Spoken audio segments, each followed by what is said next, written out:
Good evening. Welcome to News Now on TV360. I am Thelma Okoro. Nigeria President Muhammadu Buhari has sacked Joseph Doha as the Group Managing Director of the Nigerian National Petroleum Corporation, NNPC. In his place, Emmanuel Kachiku has been appointed as head of the NNPC. Kachiku, until his new appointment, was the Executive Vice Chairman and General Counsel of ExxonMobil Africa.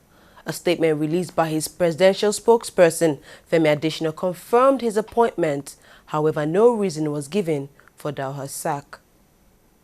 Still on appointments today, President Buhari has also approved the appointment of Umaru Dambata as the new Executive Vice Chairman and Chief Executive of the Nigerian Communications Commission, NCC. Dambata, who holds a doctorate degree in electronic engineering, takes over from Eugene Juwa, whose tenure expired on July 29 this year. The presidency also confirmed his appointment on Tuesday. The Nigerian Senate has confirmed the appointment of the country's new military chiefs as requested by President Muhammadu Buhari. The service chiefs underwent screening today behind closed doors in the country's Senate.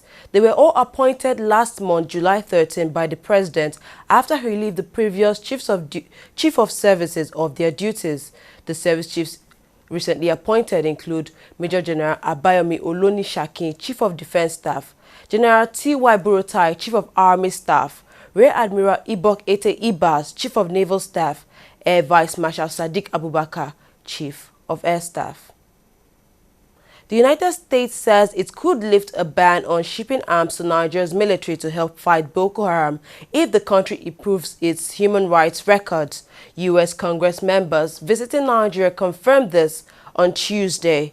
Nigeria's military has been accused of violating human rights while trying to defeat the 6-year Boko Haram insurgency.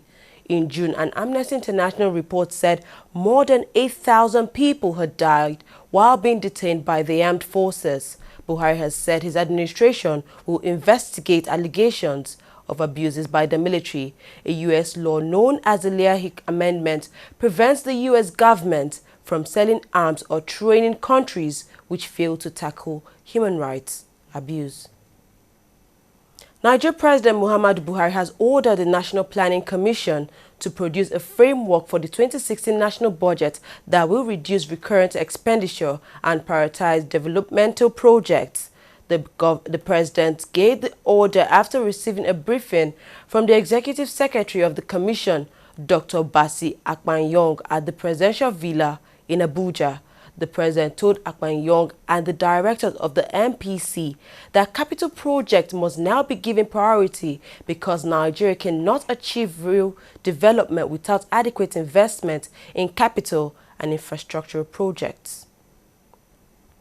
President Buhari says his administration has taken further efforts to recover Nigeria's stolen funds by identifying some banks and other financial institutions where this money has been deposited. Speaking on Monday when he was visited by United States congressmen at the presidential villa in Abuja, Buhari acknowledged the support and cooperation given his administration by the international community in recovering stolen funds.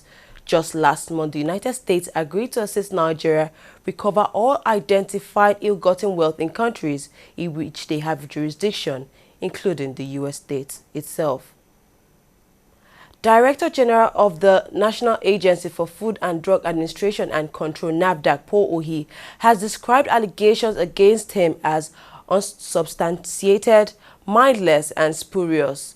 Ohi was interrogated by the Economic and Financial Crimes Commission, EFCC, on Monday over allegations of fraud and abuse of office.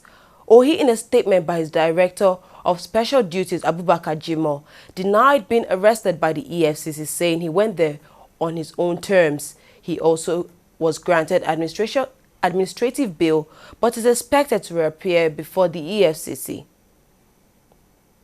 The Nigerian Union of Teachers has strongly opposed the current admission policy set by JAMB, which places cut-off marks for students seeking admission into universities at 180 and above, while those for polytechnics and colleges of education at 150 and above.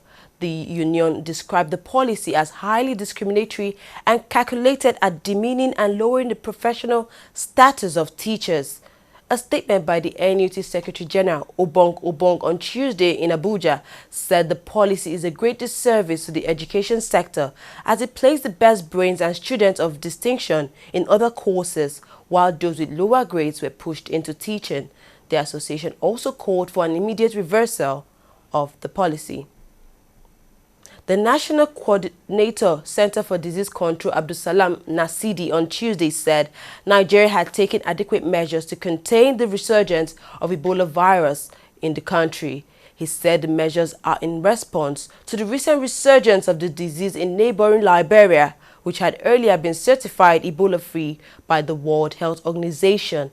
According to him, screening had been intensified as strategic entries in the country. The World Health Organization says more than 11,000 people have died from Ebola and nearly 28,000 have been infected with the virus. We'll take a short break now. When we come back, we'll look at more news stories. Every day, every hour, and every minute, news break in Nigeria. Things happen so fast, it's most times difficult to track and comprehend them.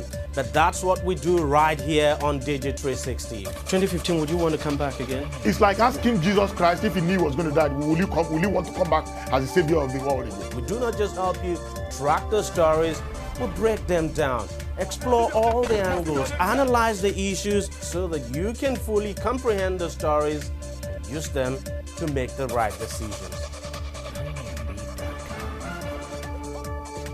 Welcome back. Turning our attention to business stories now, the Nigerian Economic Summit has expanded its public sector membership to 12 ahead of the 2015 summit.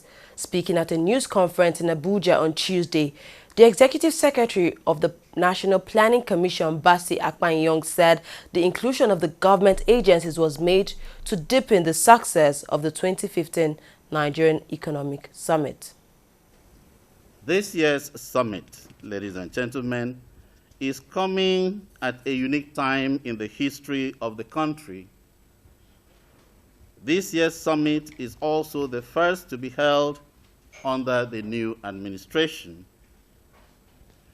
The policy thrust of the government focused on ensuring inclusive growth, job creation, addressing security issues, curbing corruption, and all leakages in the public service.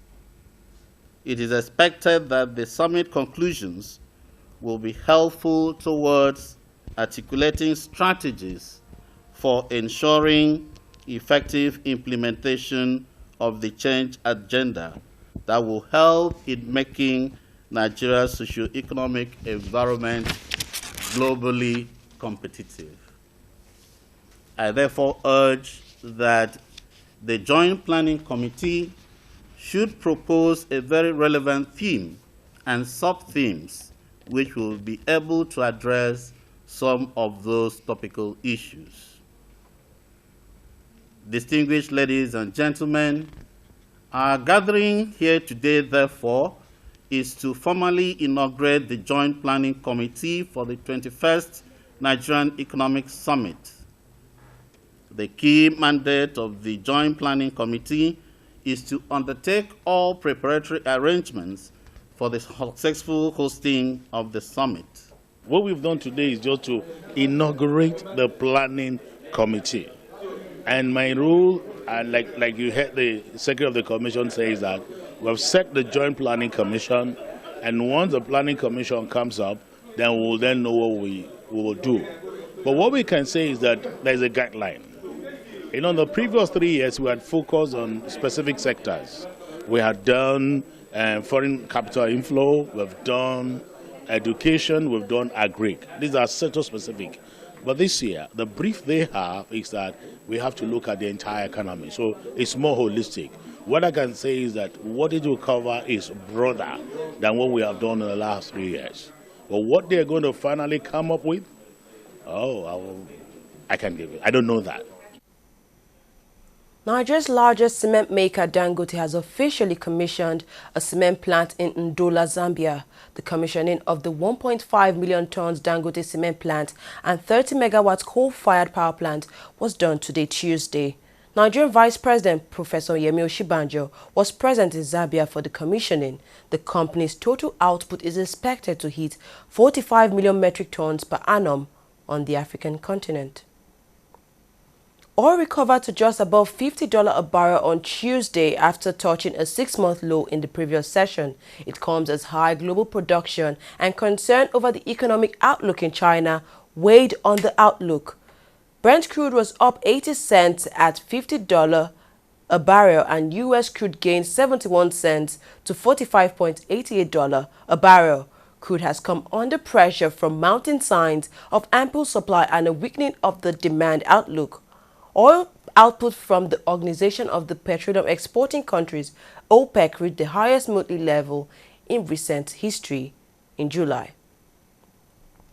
Pakistan has executed Shafkat Hussain, convicted of killing a child in 2004 despite appeals from international human rights groups.